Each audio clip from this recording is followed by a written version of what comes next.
안녕하세요. 뉴스 속 날씨 이세나입니다. 지난 14일 우리나라의 장보고 과학기지가 남극 테라노바만에 준공됐습니다. 이로써 우리나라는 남극 대륙에서 세계 10번째로 2개 이상의 상주기지를 보유한 국가로 도약했는데요. YTN 사이언스 심재훈 기자와 함께 이에 대한 자세한 내용 알아보겠습니다. 안녕하세요. 안녕하세요. 네, 먼저 장보고 기지의 개요에 대해서 좀 설명해 주시죠. 장보고 기지는 지난 2006년부터 1,047억 원의 예산이 투입됐습니다. 착공 1년 9개월 만에 혹한의 날씨를 이겨내고 준공된 기지는 최대 60명을 수용할 수 있습니다. 영하 40도의 기온과 초속 65m의 강풍에도 견딜 수 있게 항공기에 적용되는 유체역학적 디자인이 설계에 반영됐습니다. 또 태양광과 풍력에너지, 발전기 폐열을 보조에너지원으로 활용해 화석 연료 절감형 친환경 에너지로 지어졌는데요. 준공식에 참여한 김혜동 극지연구소장과 강창희 국회의장 인터뷰 직접 들어보시겠습니다. 예를 들어서 대륙 기반의 지질 연구라든지 빙하 연구, 또 해양 연구 등 우리가 선진국과 거의 비슷한 수준의 연구를 할 수 있는 토대를 마련할 수 있다고 보겠습니다. 이제 우리가 극지의 개발로 나아갈 때가 됐다고 생각합니다. 오늘을 계기로 대한민국은 극지에 있어서의 선진국의 발돋움을 시작했다고 생각합니다. 네, 현재 세계 각국이 이 남극 대륙 진출을 위해서 아주 경쟁을 앞다투하고 있는 것 같은데 이번 기지 준공으로 인해서 이제 남극 영유권 쟁탈전과 또 자원 개발 경쟁에서 선진국들과 어깨를 나란히 하게 된 거죠. 네, 남극은 1959년 남극 조약에 따라서 영토권을 주장할 수 없고 오는 2048년까지 자원 개발이 금지된 상태입니다. 2048년 이후 남극에 진출한 나라들은 개발과 함께 영유권 주장을 본격화할 전망입니다. 현재까지 남극 조약에 가입한 나라는 우리나라를 포함해 모두 50개국인데요. 이에 따라 영유권 주장의 근거가 될 수 있는 남극기지 건설을 놓고 벌써부터 선진국들 간의 총성 없는 전쟁이 시작됐습니다. 이런 가운데 미국은 남극점에 지난 2008년 세계 최초로 기지를 지었고 기지 4곳을 보유한 중국은 1개를 더 건설할 예정입니다. 선진국들이 남극 진출에 열을 올리는 것은 남극의 자원 고갈 시대 이후 인류의 미래가 걸려있기 때문입니다. 남극에 매장된 석유와 철, 구리 등 천연 자원은 전 세계 매장량을 합친 것보다 많아서 인류가 100년간 사용할 수 있을 정도입니다. 공사를 진행한 현대건설 정수현 사장과 문해남 해양수산부 해양정책실장 인터뷰 직접 들어보시겠습니다. 세종기지를 완공한 이후에 다시 올해 2월 12일에 남극의 장보고 기지를 건설하게 된 데 대해서 굉장히 감사하고 기쁘게 생각합니다. 이 장보고 기지 건설을 기회로 해서 우리 기후 변화부터 첨단 과학을 응용한 여러 가지 응용 과학의 연구까지 그런 발전의 터전을 만들어 나갈 것으로 그렇게 계획을 잡고 있습니다. 네, 남극에 만들어진 최초의 우리나라 과학기지가 이제 1988년에 세워진 세종과학기지죠. 자, 그러면 이 장보고 기지와 세종과학기지는 어떻게 다른지 좀 설명해 주시죠. 네, 세종기지는 남위 62도 킹 조지 섬에 위치하고 있습니다. 반면에 이번에 신설된 장보고 기지는 남위 74도 테라노바만에 위치해 있습니다.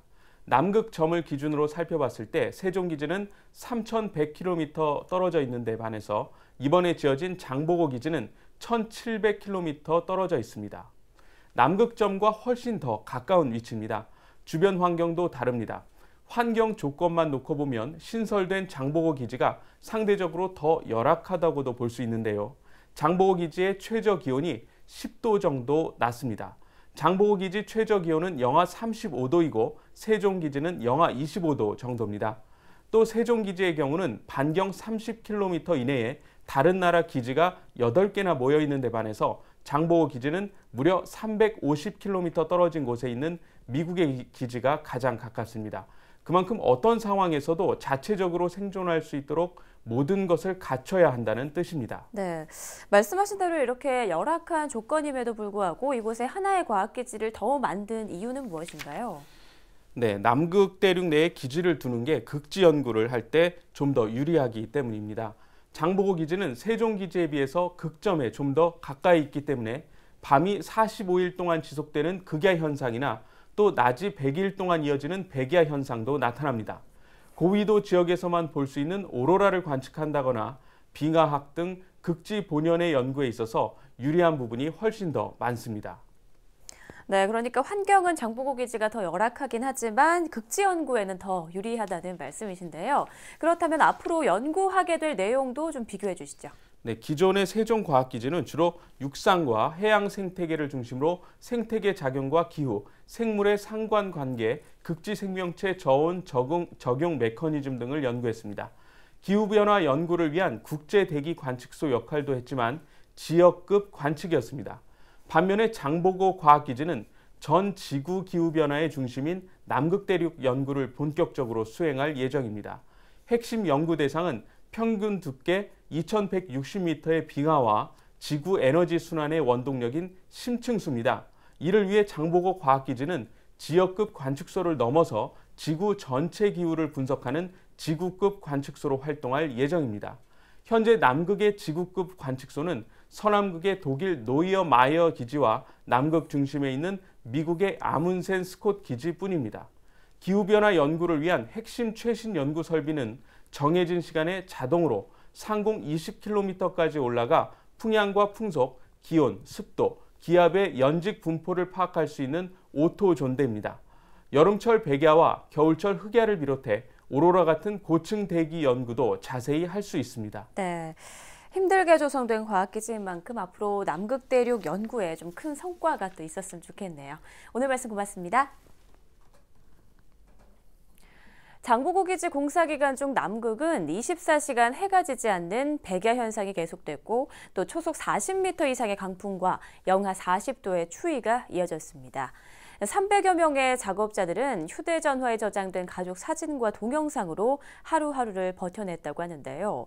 남극에 왜 펭귄만 살고 사람이 못 사는지 절실히 느꼈다고 할 정도로 아주 고된 공사였다고 합니다. 이런 사명감과 도전 정신으로 우리나라는 남극 영유권 쟁탈전과 자원개발 경쟁에서 선진국과 어깨를 나란히 하게 되고 또 기후연구의 사령탑 역할도 하게 됐는데요. 앞으로 장보고 기지의 멋진 활약 기대해 봅니다.